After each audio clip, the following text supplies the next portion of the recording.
Avez-vous déjà rencontré quelqu'un qui traverse le jour de son anniversaire comme si c'était une date ordinaire?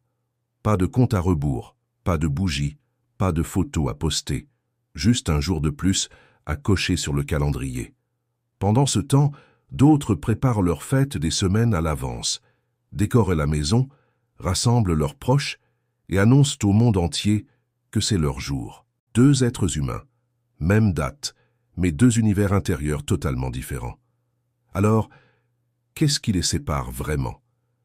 Pourquoi certains célèbrent la vie avec éclat, tandis que d'autres s'effacent dans le silence? La réponse n'est pas qu'ils s'en fichent. C'est bien plus profond, souvent psychologique, parfois douloureux, parfois paisible, mais toujours révélateur. Pour certains, l'anniversaire est devenu une date chargée de mémoire affective, une émotion qu'ils ne peuvent plus se permettre. Imaginez un enfant qui attend ce jour toute l'année. Il prépare son gâteau, choisit son vêtement préféré, attend ses amis avec impatience, mais peu viennent. Le silence de la pièce se transforme en déception, et ce souvenir s'imprime. À force de répétition, le psychisme tire une conclusion. Espérer, c'est souffrir. Ce que la psychologie moderne appelle impuissance apprise. Carl Jung l'aurait vu comme une blessure de l'âme, une ombre née du rejet, refoulée dans l'inconscient. Alors, pour se protéger, l'adulte qu'il devient éteint toute attente. Il dit « ce n'est qu'un jour comme les autres ». Mais derrière ce détachement se cache un mécanisme de défense, l'évitement de la douleur émotionnelle. Ces personnes ne sont pas froides. Elles se protègent du feu de la déception. Elles ont simplement appris qu'il vaut mieux ne rien attendre que de revivre l'humiliation d'une joie non partagée. Il y a aussi ceux qui ne sont pas blessés, juste épuisés. Leur silence n'est pas une barrière émotionnelle, mais le signe d'un trop-plein mental. Notre époque nous a conditionnés à vivre dans une tempête permanente. Notifications, échéances, objectifs, responsabilités. Les jours se confondent, la conscience s'aplatit. Les psychologues appellent cela la compression du temps, cette sensation que la vie défile plus vite qu'on ne peut la ressentir. Dans ce rythme effréné, même la joie devient une tâche de plus à accomplir. Fêter son anniversaire? Pourquoi pas? Plus tard. Mais plus tard ne vient jamais, car l'esprit n'a plus d'espace pour célébrer. Jung aurait dit que ces personnes vivent dans le royaume du persona, le masque social, cette façade qui fonctionne, produit, accomplit, mais oublie de vivre. Leur âme, pressée par le temps, s'éloigne du symbolique, du sacré, et l'anniversaire, autrefois rituel de passage, perd toute signification intérieure. En vérité, ne pas célébrer son anniversaire ne dit pas seulement quelque chose de nos habitudes, mais de notre rapport à la vie, à l'enfance et à notre propre inconscient. Certains fuient le souvenir d'une blessure. D'autres se noient dans le tumulte du monde moderne. Mais tous, à leur manière, cherchent la même chose, la paix intérieure. Et peut-être que le véritable cadeau d'un anniversaire n'est pas la fête, mais la rencontre avec soi-même, celle que Jung appelait l'individuation. Ce processus par lequel on devient entier, conscient et réconcilié avec ses parts d'ombre. On retrouve souvent ce comportement chez les personnes très performantes, étudiants modèles, soignants dévoués, entrepreneurs ou parents toujours sur le pont. Ces êtres ont appris à fonctionner en mode actif en permanence.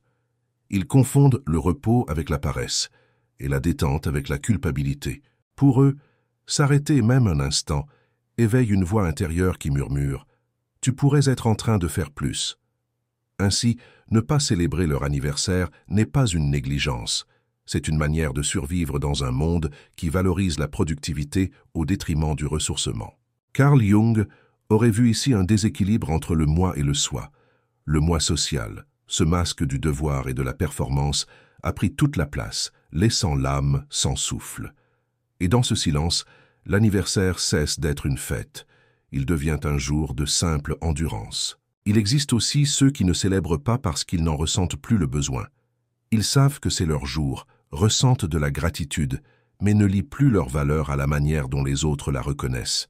Leur anniversaire devient un miroir, pas une scène. La psychologie appelle cela la théorie de l'autodétermination. Le bonheur véritable naît de l'autonomie, de la compétence et de la plénitude intérieure. Jung, lui, y verrait une étape de l'individuation. Ce moment où l'être humain cesse de chercher la validation extérieure, et se tourne vers sa lumière intérieure. Ces personnes ont cessé de se demander « Qui me célèbre ?» Elles se demandent plutôt « Suis-je en paix avec la personne que je suis devenue ?» Ce n'est pas du désintérêt, mais de la maturité émotionnelle. Elles fêtent leur existence dans le silence. Un journal intime, une marche solitaire, un thé avec quelqu'un qui compte. Leur calme n'est pas vide, c'est le signe d'une joie apaisée. Et pourtant, il y a un paradoxe fascinant. Ces personnes qui semblent détachées de leur propre anniversaire sont souvent les premières à se souvenir de celui des autres. Elles envoient les messages, achètent les cadeaux, se rappellent des détails que tout le monde oublie. Pourquoi? Parce qu'elles savent intimement ce que cela fait d'être oubliées. De ce manque, elles ont tiré une profonde empathie. Jung dirait qu'elles ont transformé leurs blessures en sagesse, qu'elles ont fait de leur ombre une source de compassion. Elles ne célèbrent pas pour elles, mais elles honorent les autres, comme si, à travers eux, elles réparaient leur propre solitude. Leur silence n'est pas un vide émotionnel.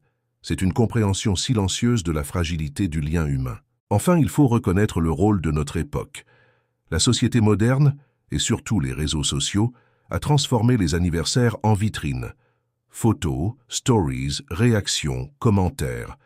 Tout se mesure en likes, comme si la valeur d'une vie dépendait de son écho numérique. Et lorsque les chiffres ne suivent pas, le cerveau perçoit cela comme un rejet social. C'est ce que les psychologues appellent le piège de la comparaison. Confondre l'applaudissement digital avec l'affection réelle. Alors, certains préfèrent se taire.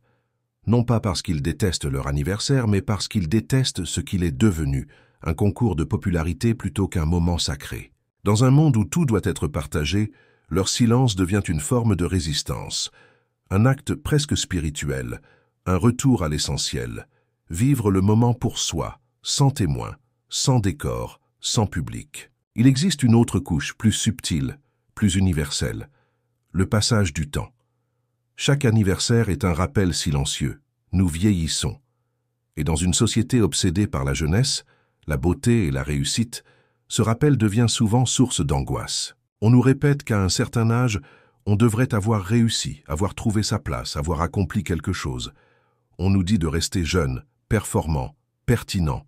Alors, quand la date arrive, elle ne ressemble plus à une célébration, mais à une confrontation. Chaque bougie devient une question.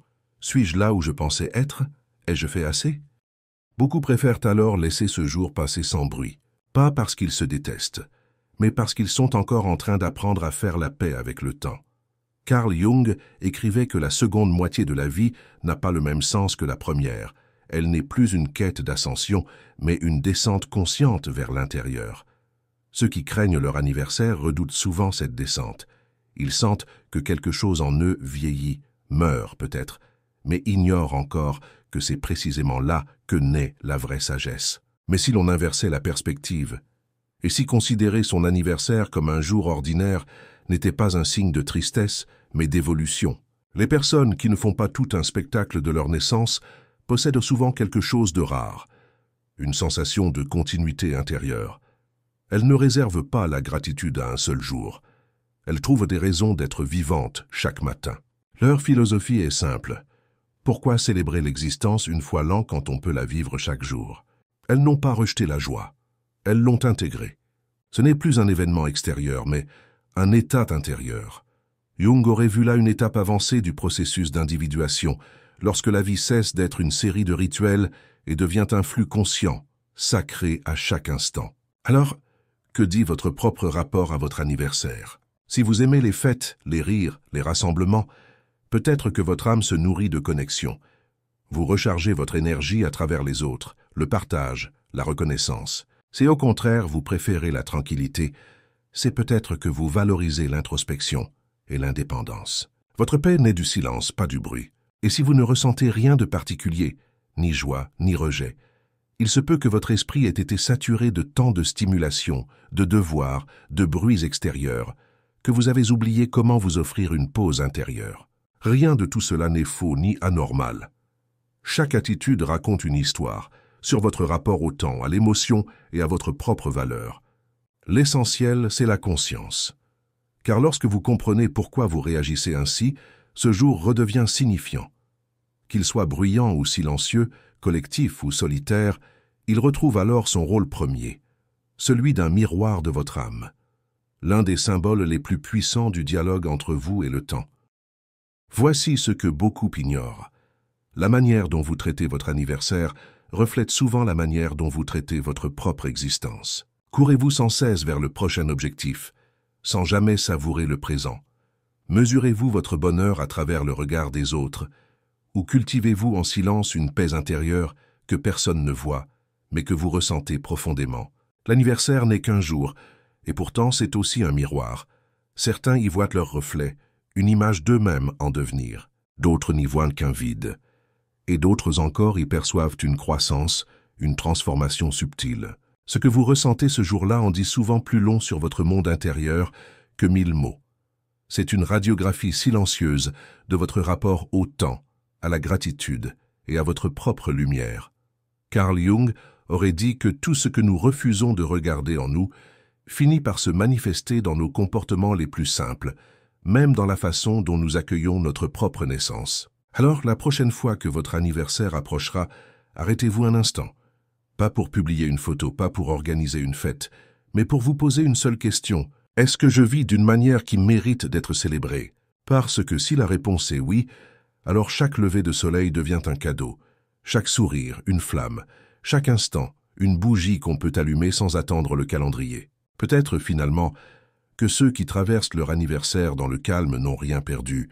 Peut-être qu'ils ont simplement appris à faire de chaque jour une célébration silencieuse de la vie. Et si cette idée vous pousse à repenser la psychologie cachée derrière les gestes les plus simples, souvenez-vous, chaque semaine, il existe des espaces, comme celui-ci, où l'on explore les mécanismes invisibles qui façonnent votre esprit, votre identité et la manière dont vous habitez le monde.